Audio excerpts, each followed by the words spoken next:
Hey everyone, welcome back to the channel. Today, we're diving deep into the colossal world of the one and only Godzilla. T-Rex fire, grab your popcorn, because we're about to embark on an epic journey through the history, evolution, and impact of the king of monsters. Let's get started. Alright, picture this. A massive creature rising from the ocean depths, skyscrapers trembling, and people running for cover. Yep, you guessed it, Godzilla. For over 6 decades, this legendary kaiju has been stomping his way into our hearts and cinemas worldwide. But what makes Godzilla so iconic? Why has this giant lizard remained a staple in pop culture for so long? Today, we're unpacking all of that and more. From his origins in post-war Japan to his latest blockbuster appearances, we're covering it all. So, sit back and let's unleash the beast. To truly appreciate Godzilla, we've got to travel back to 1954 Japan. Post-World War II, the nation was grappling with the aftermath of the nuclear bombings of Hiroshima and Nagasaki. In the midst of this, Toho Studios decided to create a film that would encapsulate the fears and anxieties of that era. Enter Godzilla, or Gojira, as he's known in Japan. The name itself is a combination of the Japanese words for gorilla, gorira, and whale, Kujira, reflecting his massive size and aquatic origins. The creators wanted a monster that symbolized the devastating power of nuclear weapons. And boy, did they nail it. The original 1954 film, Gojira, wasn't just a monster flick. It was a dark, haunting allegory of nuclear destruction. The scenes of Godzilla rampaging through Tokyo mirrored the real-life devastation that cities faced during the war. Now, let's talk about how Godzilla has changed over the years, because it's been quite a ride. In the early days, Godzilla was the bad guy, a terrifying force of nature. But as the years went by, and maybe to appeal to younger audiences, he transitioned into a kind of anti-hero and even a protector of Earth. Wild, right? This era introduced us to other iconic monsters like Mothra, Rodan, and the three-headed menace King Ghidorah. Fast forward to the 80s and 90s, the films took a darker turn, bringing Godzilla back to his destructive roots. The storylines got more complex, and the special effects saw a major upgrade. These movies delved deeper into themes like genetic engineering and environmental concerns. The new millennium brought reimagined tales of Godzilla, offering unique takes on the monster. Most recently, Shin Godzilla hit the screens in 2016, and it was a massive success, both critically and commercially. It was a modern reboot that brought Godzilla back to his horror roots. We saw collaborations with Hollywood in the MonsterVerse series, including Godzilla, King of the Monsters and Godzilla vs. Kong. One of the coolest things about Godzilla is how his look has evolved.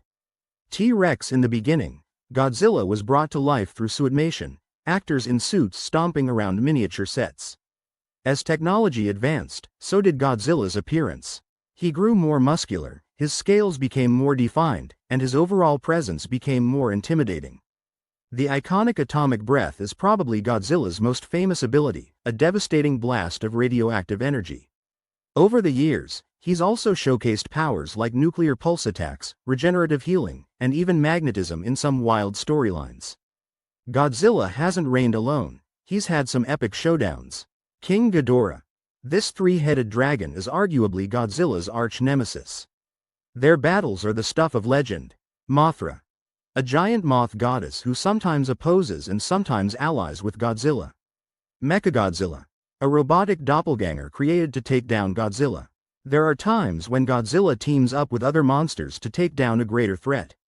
These storylines explore themes of unity and the idea that sometimes even the fiercest foes can become allies. Fans absolutely love these team-ups. They're like the Avengers of the kaiju world. Godzilla isn't just a movie monster, he's a cultural phenomenon. He played a huge role in popularizing the kaiju genre internationally. Without Godzilla, we might not have other giant monster media like Pacific Rim, or even certain elements in Power Rangers. From action figures to video games, Godzilla's image is everywhere. There's even Godzilla-themed apparel, collectibles, and countless comics and novels expanding his universe. He's been referenced in songs, TV shows, and movies. Think Blue Oyster Cult's classic, Godzilla, song. Now, let's peek behind the curtain to see how Godzilla comes to life. Starting with suitmation and miniature sets, the filmmakers had to get creative to depict a giant monster. The attention to detail was incredible. Tiny buildings, cars, and tanks were all part of the set. As technology progressed, CGI allowed for more dynamic scenes, like Godzilla swimming or massive battle sequences. People like director Ishiro Honda and special effects maestro Eiji Tsuburaya were instrumental in creating the original films. Without their vision, Godzilla might have just been another monster movie. Can't talk about Godzilla without mentioning the music.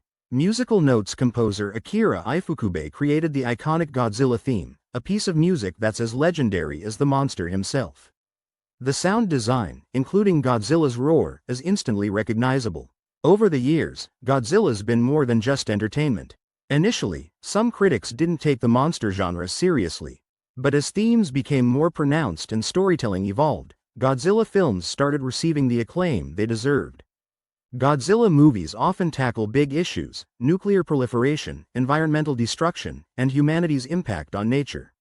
The Godzilla fandom is massive and passionate. From conventions like G-Fest to fan art and cosplay, the community celebrates in countless ways. So, what's next for our favorite kaiju? Thinking face, there are always rumors and announcements about new Godzilla content, be it movies, anime series, or collaborations. With the success of recent films, we can expect more epic adventures on the horizon. Virtual reality experiences and new video games are potential avenues. Imagine stepping into Godzilla's massive footsteps in VR. Efforts are being made to restore classic films, introducing them in high definition. This preserves cinematic history and ensures Godzilla's legacy continues. Phew, what a journey! From his origins as a metaphor for nuclear destruction to becoming a global pop culture icon, Godzilla's impact is undeniable. He symbolizes the power and unpredictability of nature, the consequences of human actions, and sometimes, hope. Before we wrap up, I'd love to hear from you. What's your favorite Godzilla moment? Do you prefer him as the villain or the hero? Drop your thoughts in the comments below. Speech balloon, and if you enjoyed this deep dive, don't forget to like, share, and subscribe. Let's keep the conversation going.